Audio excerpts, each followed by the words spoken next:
Ini adalah pemakaian air minumnya. Nah, ini adalah kotor air buangan. Ya. Nah, kalau misalnya kita pengen tahu isi buangannya, gitu ya, udah ini berapa pemakaiannya dikali dengan total air buangannya. Jadi teman-teman bisa dapat berarti kalau 20 liter dikalikan dengan total air buangannya. Mudah-mudahan benar. 20 kali 0,8 dapat ini 96 kita per tapi ini tuh baru ya teman-teman, ini tuh baru namanya timbulannya doang, timbulan untuk orangnya.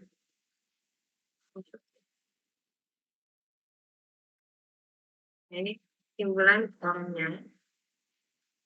Tapi kalau misalnya teman-teman ditanya debit, soalnya harus ke sini.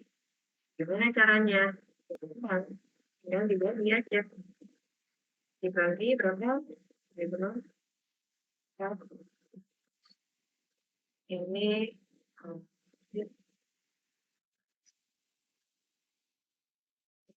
jadi hilang. Jadi teman-teman dapat hasilnya itu sekitar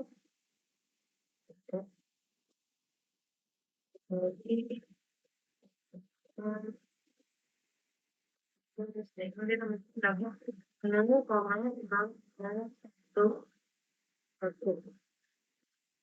kita ini baru timbulan per kapitanya juga penting. Kalau misalnya teman-teman dapat data lagi atau misalnya teman-teman asumsikan gitu ya, misalnya asumsi ya daerah terlayaninya itu misalnya ada 4.000 penduduk ya, penduduk orang udah ribu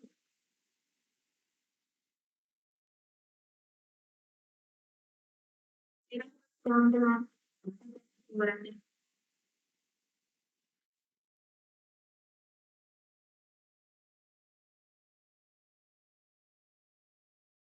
mantap dan dari pengamatan ini. Atau misalnya diketahuinya adalah misalnya asumsi tiap rumah gitu ya, asumsi tiap rumah itu ada 5 orang ya, 5 orang. Terus apa namanya jumlah daerah yang dilayani gitu ya, daerah yang dilayani misal 800 kakak ya,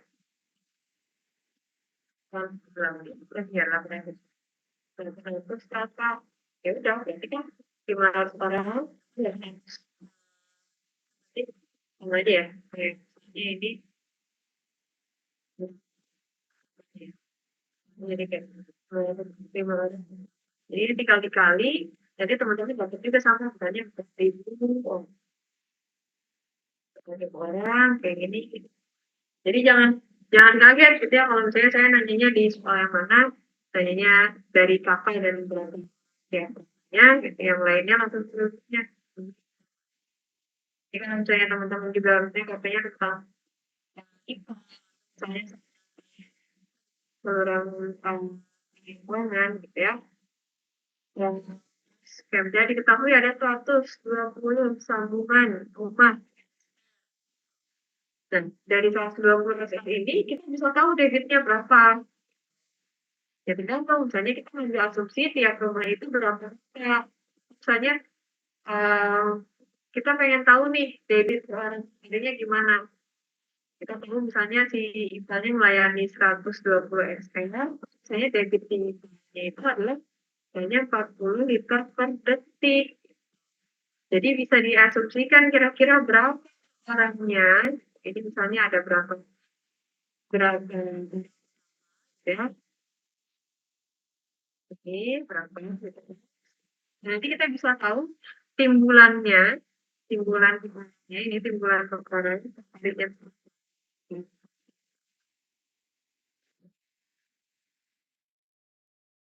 Sebaliknya kita tahu kita tahu kita tahu timbulannya, kita tahu misalnya timbulan tekanan sebaliknya berapa. Bisa dari MT, bisa dari data yang diambil juga di data. Nah, itu namanya. Terus ya, jadi saya ada yang terlewat ya. Saya pengen dijelasin lagi, review sedikit ya tentang 3 sistem yang sebelumnya. Kita punya, apa namanya, sistem proposal ya. Itu ada bore, ada shallow bore, dan ada konvensional. Nah, ini dibedakannya bisa berdasarkan apa ya? Bisa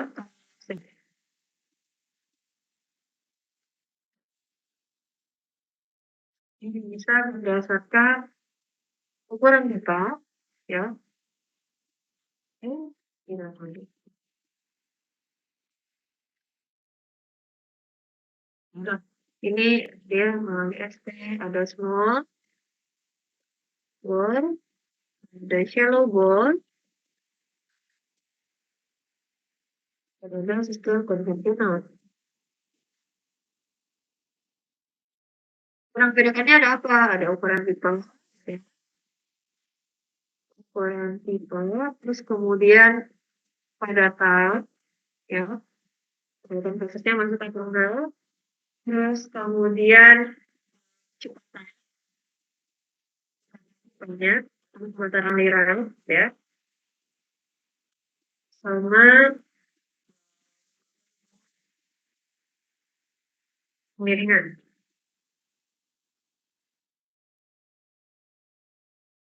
Kemiringannya.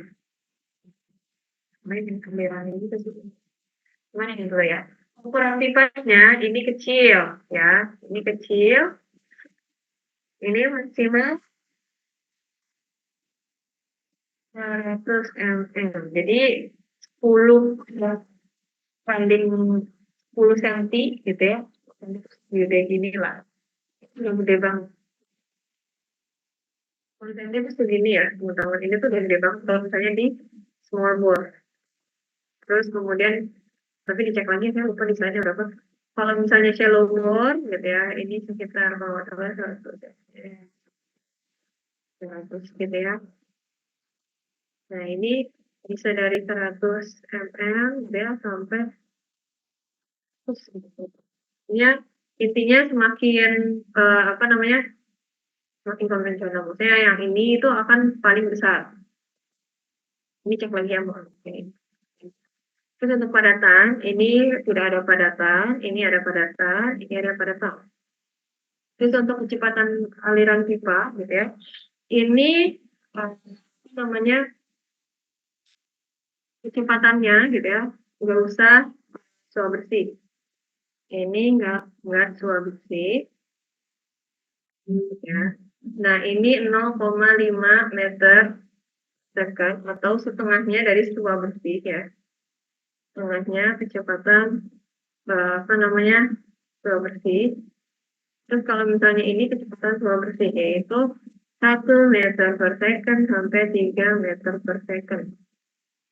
Kemiringannya ini boleh pipanya lurus ya ataupun minim gradien.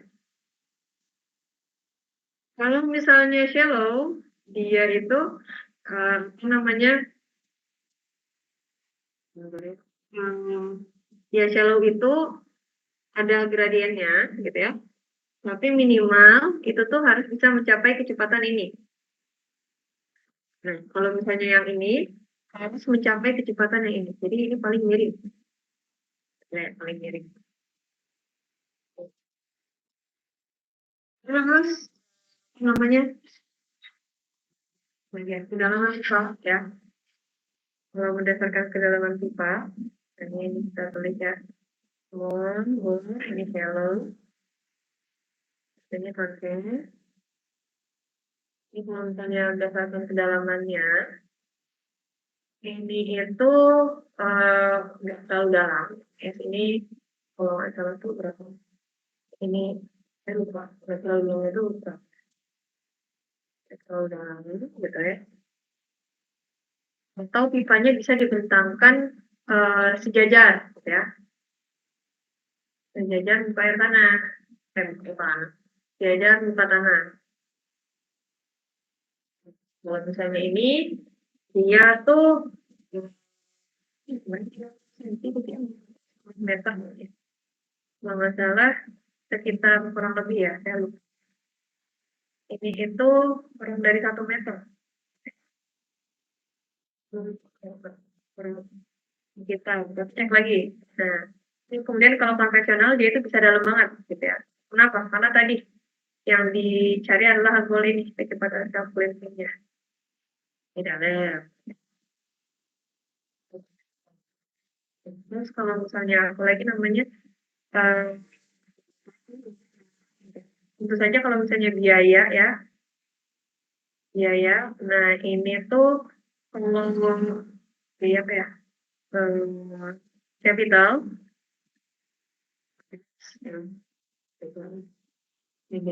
ini paling murah. Ini kedua paling murah. Kedua murah. Ini mahal. Terus utama. Terus kayak kemudahan dalam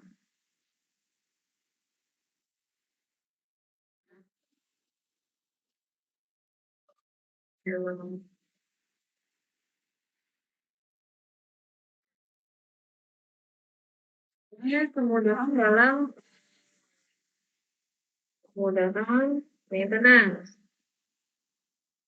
Maintenance. Kalau ini tentunya butuh septic tank ya, butuh septic tank. Kemudian dia butuh ada ya komitmen dari masyarakatnya, berarti maintenance-nya rajin juga ya, menjamin bahwa salurannya ini bebas dari solid, ada blockage. Rajin di maintain. Ini juga sama. Terus namanya, cuma dia nggak butuh namanya nggak butuh septic tank gitu ya. Tapi dia butuh lebih sering maintenance dibandingkan dengan sistem konvensional. Gitu. Dan terakhir, kalau ini dia maintenance-nya lebih jarang, gitu ya, dan nggak butuh septic tank. Butuh septic tank, gitu ya. Maintenance tidak terlalu sering. Tidak sesering kedua sistem lainnya. Kedua sistem ya. Dan kalau misalnya pelayanannya, gitu ya, small bore ini apa namanya maksimum kalau nggak salah 500 ton ya. Kalau misalnya shallow ini berarti ya bisa lebih besar lagi gitu ya, 500 sampai sekian kaki, 50 sampai sekian kaki. Kalau misalnya konvensional tadi teman-teman tahu untuk kepadatan yang sekitar 300 jiwa per hektar ya. Ya ada ya.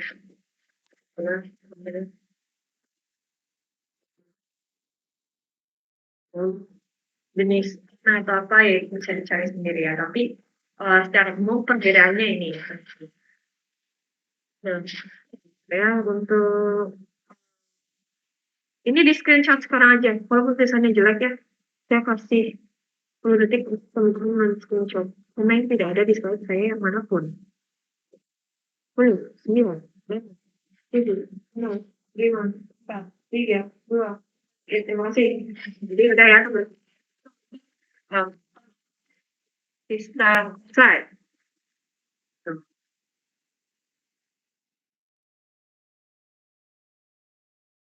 Kan ke masih materinya banyak loh ini. Ini satu.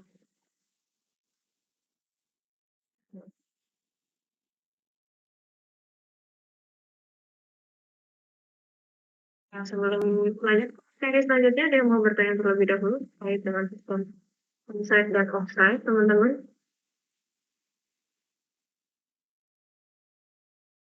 Nanti pulang.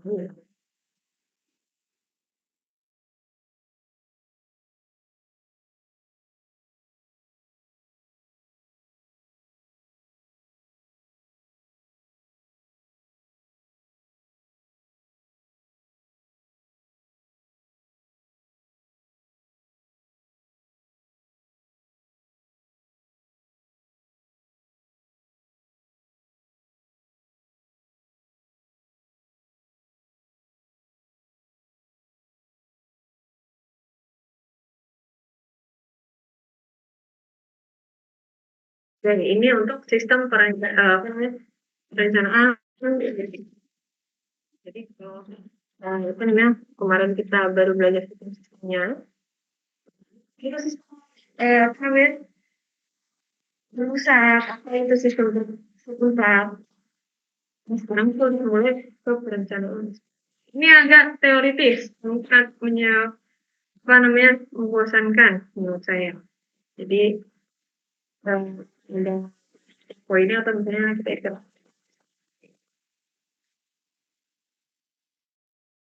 Jadi harapannya ya teman-teman punya gambar lah ya. Kalau misalnya sistem PLB ini itu apa namanya lebih dari sekedar teman-teman mendesain, lebih dari sekedar teman-teman menghitung. Kenapa? Karena ada banyak uh, terlibat gitu ya realnya ketika teman-teman nantinya mendesain suatu sistem apa merencanakan suatu eksperimen. Iya. Mahasiswa mampu memahami pedoman perencanaan, skenario sistem penyaluran air buangan, dan memahami hidrolika perpindahan air buangan. Yang sebelumnya, adalah ya dipindah. Jadi untuk apa namanya proyek pembangunan SPB, ada apa namanya beberapa tahapan yang harus dilalui dari pengorganisasian gitu ya. Kemudian ada juga administrasi. Ini awalnya teman-teman akan meninjau gitu ya kebutuhan datanya, misalnya preliminary. Mau mendesain itu teman-teman harus tahu dasar mendesainnya apa. Kenapa desain itu diperlukan, ya? Apa aja yang harus disurvei? Tapi nanti teman-teman juga ketika mulai tugas besarnya, teman-teman harus melakukan survei. Lalu saya pokoknya survei fungsi model. Jadi itu saya suka B dan juga drainase secara jadi sebenarnya belum ya D sama drainase ini di kurikulum yang sekarang bisa ada 3 SKS 3 SKS ya kemudian itu 3 SKS gitu ya tapi tugas besarnya ada 2 jadi setengah semester saya ngerjain tugas besar SKB setengah semester saya ngerjain tugas besar drainase maksudnya banyak banget malah luar biasa. Ini enak ya apa namanya bisa jadi harusnya bisa lebih all out ketika mengerjakan tugas sini setelah teman-teman punya datanya gitu ya menginvestigasi punya data awal teman-teman melakukan proses desain desain walaupun tugas besar kita cuma sampai desain sini ya pastinya nggak akan selesai di desain doang ada proses pembangunan dan juga ada proses operasional. Ini preliminary atau investigatif. Dan ini kita ngapain aja? Yang pertama adalah menetapkan dasar teknis dan ekonomi secara umum untuk keputusan dan desain akhir ya. Terus kemudian yang kedua adalah catatannya adalah tahapan berikut yang kurang memadai, apa namanya? Yang kurang memadai gitu ya. Jadi kalau misalnya tahapan preliminary atau investigasi ini dilakukan kurang memadai, kurang matang, itu akan mengganggu keberhasilan fase-fase selanjutnya. Seperti itu. Ini akan membahayakan ya.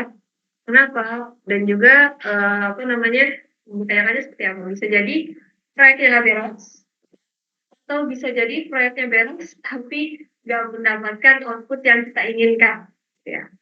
Karena pengennya ya, proyeknya beres, jauh masalah. Ya.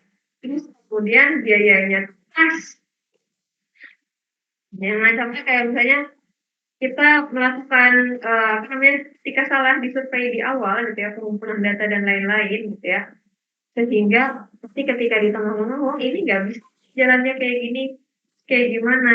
Sementara dananya udah turun gitu. Dan dana untuk proyek itu gitu sampai akhir, sampai misalnya mulai operasional pertama gitu, tahun pertama. Kan jadinya susah. Misalnya teman-teman melakukan kesalahan di bagian preliminary atau investigasi itu. Beruntung ya kalau misalnya di kuliah SPAB ini ya kita cuma ngerjain tugas. Kalau misalnya teman-teman udah masuk dunia profesional, itu yang dianggap udah mampu mengerjakan dan mampu memenuhi output yang diinginkan. Kayak gitu. Jadi memang punya ekspektasi dan teman-teman dibayar ketika teman-teman nggak memenuhi ekspektasinya ya paling apa namanya konsekuensi paling ringan adalah teman-teman itu ringan teman-teman dipecat. Kalau misalnya teman-teman itu salahnya luar biasa ya dan dianggap merugikan negara, konsekuensi ringannya adalah warga. Yang paling berat itu undang kita masuk penjara. Itu korupsi. Nah, jadi harus benar gitu ya, baik dari namanya kita meninjau kira-kira data aja yang butuh, terus kemudian survei, gitu kan, kira-kira menghitung di awal, ya barulah kemudian masuk ke desain. Dari desain ke konstruksi pun kita harus mengawasi, gitu ya, apalagi kerjanya sebagai engineer, benar nggak nih, gitu, jangan-jangan contohnya bandornya nakal, gitu kan. Jadi spesifikasi bangunannya seperti apa, dibikinnya kokohkah, atau bahannya dicurangirkah, atau kayak gimana, gitu kan. Ya akhirnya sulit gitu apa namanya bisa jadi balik lagi tadi kualitas dari kerjaannya nggak sesuai dengan tujuan yang diinginkan. Hasil dari tahapan preliminary atau investigatif ini adalah laporan teknik awal. Ya, di sini disebut dengan preliminary engineering report. Nah, ini tidak mencakup desain atau rencana kerja terperinci, gitu ya. Detail working design plan ini nanti adanya di tahapan kedua, yaitu tahapan desain. Tujuan dari laporan awal ini, tapi laporan teknis ini akan menjadi langkah dasar perencanaan akhir dari proyek. Ya, data awal dulu. Intinya teman-teman harus punya data awal yang menjawab saya kayak ini dilakukan. Oke.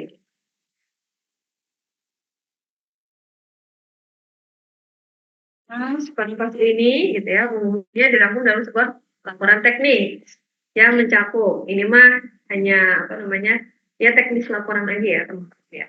Kalau misalnya ada apa namanya pertama kali teman-teman bikin itu biasanya saya jadi pemerintah itu tuh udah ada daftar isinya ya daftar isinya harus dikerjain apa aja data yang harus dikumpulkan apa aja itu biasanya udah lengkap jadi teman-teman udah punya outline-nya udah tinggal ngisi. Oke. Dan kalau misalnya teman-teman belum ada gitu ya nggak dikasih ini gitu ya di suatu desa mana teman-teman disuruh mandiri gitu ya membuat outline tersebut. Nah ini kira-kira adalah hal-hal yang diperlukan dalam sebuah laporan teknis yang preliminary engineering report tadi. Pertama adalah latar belakang masalah dan juga tinjauan existing. Jadi masalahnya apa? Misalnya di suatu desa di kecamatan mana gitu ya. Namanya mereka tuh sanitasinya masih buruk gitu ya, belum punya sanitasi yang aman. Kemudian tinjauan kondisi eksisnya ya berarti di dalamnya koordinat desanya di mana, jumlah penduduknya berapa, terus kemudian jarak dari sumber air dan lain-lain ya ini tinjauan kondisi sekarang itu seperti apa di sana adalah kapasitas dan kondisi yang dibutuhkan untuk melayani daerah pelayanan sesuai dengan periode desain. Nah, periode desain ini udah pernah belajar ya teman-teman di air minum gitu. Misalnya periode desainnya mau 20 tahun, mau berapa puluh tahun, nah itu kan ada dasarnya. Jangan sampai kita namanya membangun satu proyek ya ini proyek sanitasi ini cuma bisa melayani 5 tahun padahal direncanakan bisa melayani sampai ke 20 tahun karena yang namanya kita butuh gede-gede capek-capek gitu atau hulunya nggak ada pakai atau nggak digunakan dengan baik gitu ya jadi malah jadi cuma jadi apa namanya candi doang gitu ya cuma jadi monumen aja. Terus kemudian metode untuk mencapai kebutuhan layanan. Apabila terdapat lebih dari satu metode, akan dilakukan evaluasi terhadap metode alternatif. Tadi ya, misalnya, oh kita pengen melayani suatu desa nih. Ini pakai sistem yang mana? Contohnya ya. mau shallow bore, mau small bore. Saya mau pakai tangki septic atau misalnya mau pakai pipa komunal. Nah, itu banyak ya pilihannya. Nah, dari pilihan-pilihan metode tersebut, tinjau mana yang paling ekonomis, gitu ya. Teman-teman bisa tinjau dari sisi materialnya, dari sisi cost-nya, dari sisi apa namanya pemberdayaan masyarakat dan lain-lain. Nah, itu bisa dibobot sendiri. Nanti evaluasi tersebut akan menentukan metode alternatif mana yang akhirnya akan teman-teman gunakan. Terus perencanaan umumnya diusulkan gitu ya, dari tahapan awal gitu ya hingga tahap akhir. Terus penetapan kriteria teknis dan desain, serta ukuran persiapan perizinan pembangunan, estimasi biaya operasional. Hal ini dilakukan untuk menentukan visibilitas proyek, perencanaan keuangan, dan juga perimbangan pada alternatif dari solusi yang ada. Gitu. Jadi walaupun misalnya udah yakin nih ya teman-teman, misalnya udah ada dana dari APBN, gitu ya, atau dari APBD, ini dikasih sekian triliun untuk membangun suatu sistem apa namanya infrastruktur sanitasi di suatu desa, gitu. Kalau sudah ada nih janjinya berapa triliun tadi atau berapa miliar, jadi bikin gitu ya, apa namanya estimasi dulu. Kira ini proyeknya cukup apa namanya cocok nggak didanai, cocok nggak didanainya gitu. Kalau misalnya masih terlalu mahal, berarti coba ditinjau lagi, bisa nggak memenuhi anggarannya, kayak gitu. Apa namanya dan sekarang anggaran itu kalau misalnya udah disiapin gitu ya, namanya kita juga perlu timbangkan inflasi kayak gimana ke depannya. Karena anggaran kan mungkin anggaran di tahun awal aja gitu, tapi ke depannya kira-kira kita butuh berapa duit lagi ya. Gitu. Ini sistemnya apakah mau berbasis masyarakat, maksudnya emang pemerintah yang bangun, tapi nanti maintenance oleh masyarakat atau kayak gimana ya. Jadi nanti termasuk juga biaya sosialisasinya, biaya apa namanya, uh, bagaimana ngajarinnya gitu kan masyarakat supaya mereka bisa mengerti sistem itu setelah apa namanya pembangunannya selesai. Dan juga beragam metode untuk pembiayaan dan penerapannya dalam jadi misalnya ternyata APBD APBN-nya misalnya nggak cukup gitu ya, biayanya dari mana lagi gitu. Mau nyari dari CSR atau dari kayak gimana gitu ya. Dari hibah, dari pinjaman, dari loan gitu kan. Tapi kalau misalnya loan pindah pinjaman, berarti kita harus bisa mengembalikan. Nah, yang kayak gitu itu harus dipertimbangkan ketika tahapan preliminary atau investigasi gitu.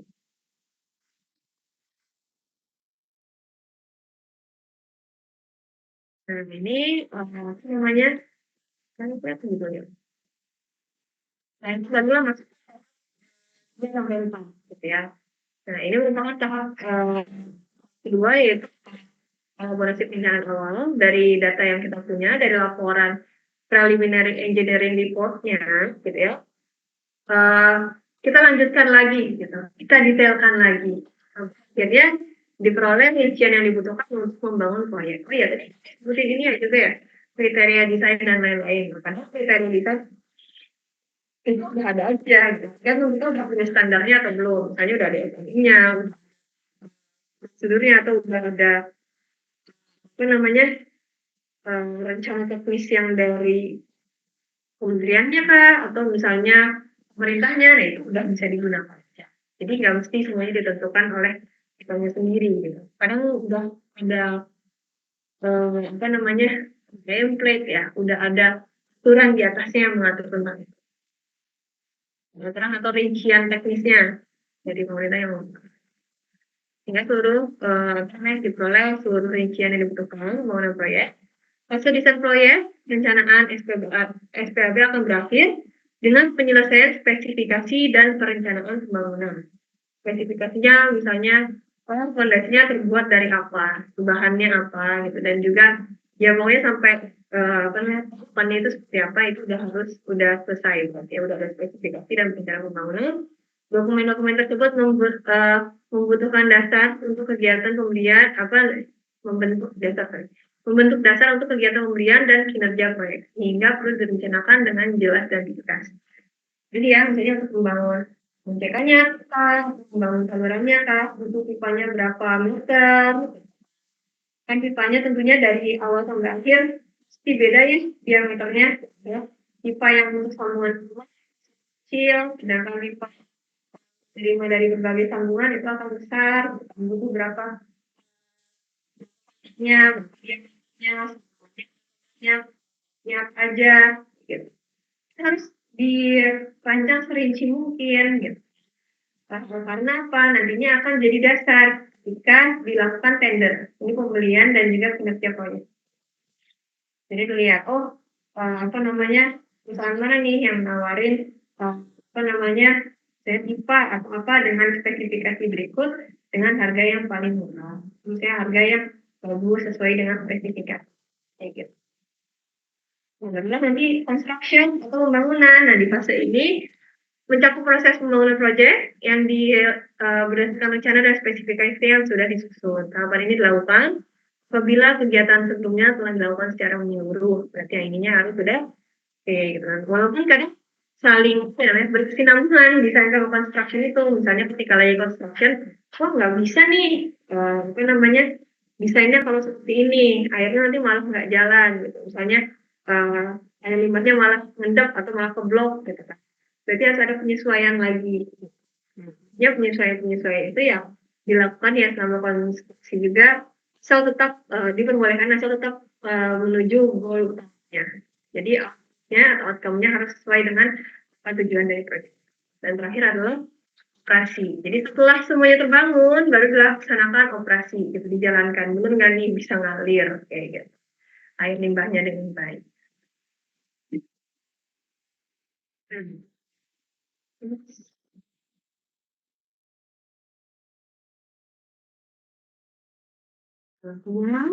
Cara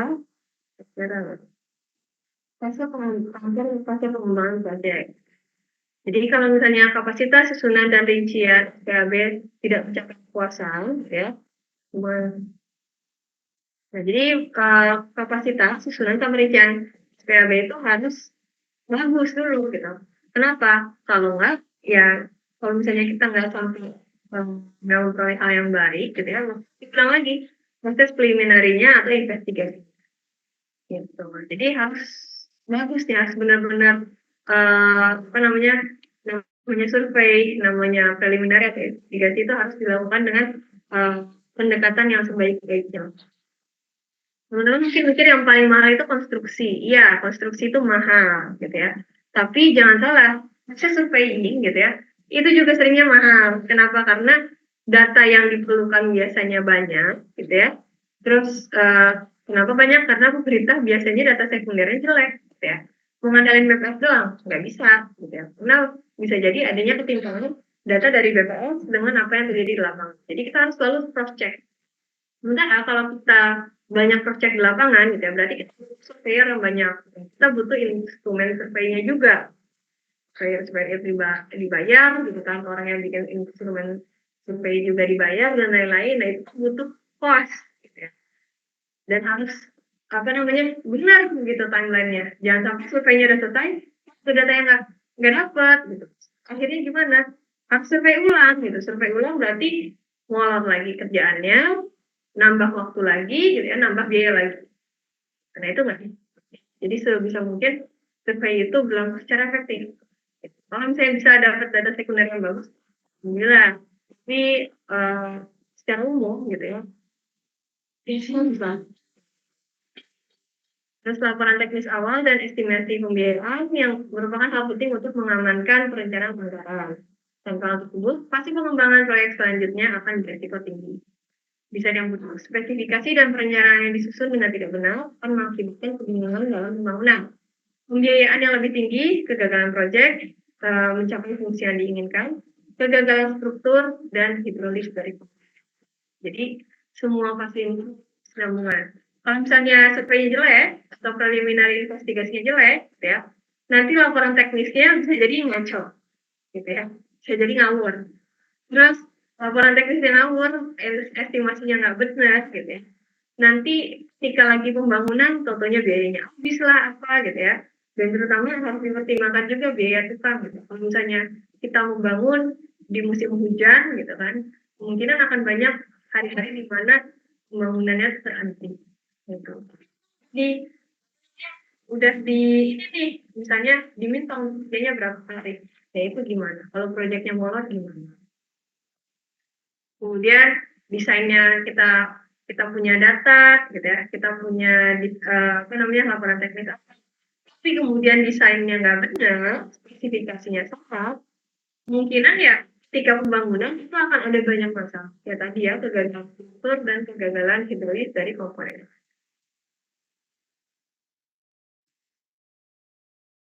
Kemudian pembangunan yang benar sesuai dengan hasil konstruksi akan menjadi penentu utama dari hasil kualitas air kualitas hasil akhir proyek berdasarkan desain yang telah maunya juga harus benar. Teman-teman sebagai engineer gitu ya, tahu gambar, ya, hitung gambarnya gimana, ya. Walaupun misalnya orang lain gitu ya, drafter gitu yang menggambar gitu, teman-teman tahu cara bacanya. Dan make sure mandarnya juga paham, mandarnya juga ngerti gitu ya gimana membangunnya itu dengan benar. Kalau nggak juga tipu. Hal yang salah misalnya bukan kita, gitu, tapi yang salah adalah benernya atau siapanya gitu. Tapi akhirnya teman-teman juga ketika misalnya proyeknya lagi di apa namanya lagi di audit, lagi dilihat, ya, itu juga bisa namanya apa namanya yang kena audit. Yang kayaknya tadi sih kalau misalnya case buruknya adalah yang nggak merugikan negara kemudian di penjara. Jadi ya kalau di penjara ya teman-teman kenapa? Karena apa namanya ya teman-teman jadi punya catatan itu. Walaupun tetap bisa jadi caleg sih. Kemudian seluruh proyek teknis gitu ya memiliki bagian-bagian yang membutuhkan pemeliharaan rutin. Pembangunan adalah tahapan pengembangan sebelumnya yang tidak sesuai dapat berdampak pada frekuensi dan pembiayaan pemeliharaan sistem. Jadi ketika misalnya desainnya nggak benar, gitu ya, kemungkinan nantinya ketika akan lebih sering di maintenance. Maintenance-nya terlalu sering ya, berarti banyak biaya juga yang dikeluarkan. Itu juga tidak bisa. Walaupun nggak mungkin saja dibangun sekali terus selama-lamanya nggak ada maintenance, nah itu juga nggak mungkin. Tapi paling nggak maintenance-nya itu bisa rutin, misalnya 6 bulan sekali atau misalnya tiap tahun sekali gitu ya. Menjamin bahwa sistemnya ini masih berjalan dengan baik. Jadi pihak yang terlibat dalam proyek SKB, ada owner, engineer, dan ada pun apa namanya other parties gitu ya atau misalnya stakeholder lainnya. Oke teman-teman, ini saya lagi ya. Jadi pembahasannya ini yang terlibat dalam proyek rencana ini akan saya bahas di pertemuan selanjutnya aja ya. Jadi kelas hari ini sekian dulu aja teman-teman, terima kasih. Nanti saya akan koordinasi lagi dengan PJ kelasnya untuk menjadwalkan kelas selanjutnya. Maaf ya, saya lagi ingin jadi saya harus teman-teman